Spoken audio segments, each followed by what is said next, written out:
হলো আমরা নতুন ধরনের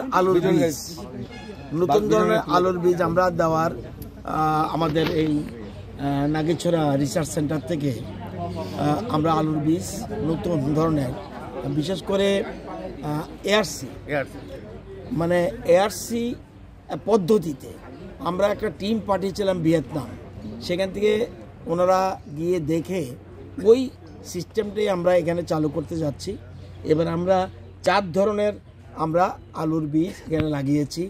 একটা আমাদের টিপিএস আগের থেকে আছে, কিন্তু দেখা গেছে টিপিএস থেকে এই বর্তমান যে এআরসি সিস্টেমে অনেক বেশি প্রোডাকশন হয় এবং এই বীজটা এখানে হলো সিস্টেমটা হলো আমরা কি পদ্ধতিতে আমরা বিশেষ করে না যেমন হ্যাঁ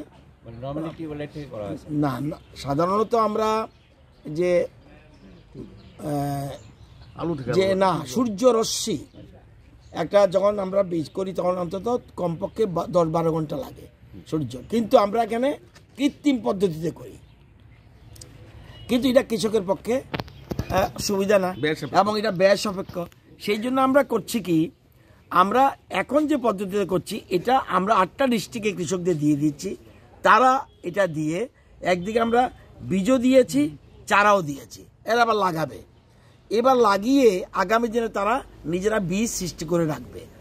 আমরা এই যে পদ্ধতিতে করছি এটা হলো এআরসি সিস্টেম, এটাকে বলে এপিক্যাল রুটেড কাটিং।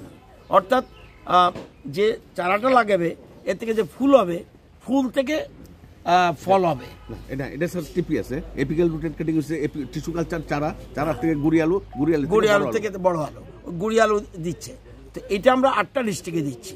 এই 8টা ডিস্ট্রিক্টে দেওয়ার পরে ধীরে ধীরে আমরা এমনভাবে শুরু করছি এবার আগামী 5 বছরের মধ্যে বীজ ক্ষেত্রে আলুর প্রোডাকশন তো পরে হচ্ছে, কিন্তু বীজের ক্ষেত্রে আমরা স্বয়ম্বর হতে পারবো, এটা আমাদের বিশ্বাস।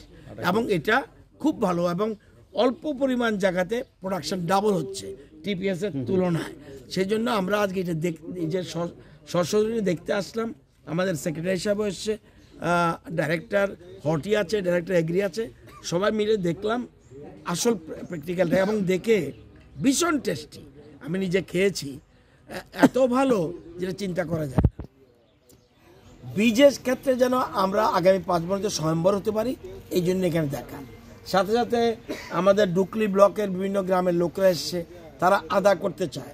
এখানে আমরা বেশ কিছু আদার বীজ দিলাম যাতে ওরা ধীরে ধীরে ওই বীজ থেকে প্রোডাকশন করবে, সাথে সাথে নিজেরাও এই বীজ রেখে দেবে।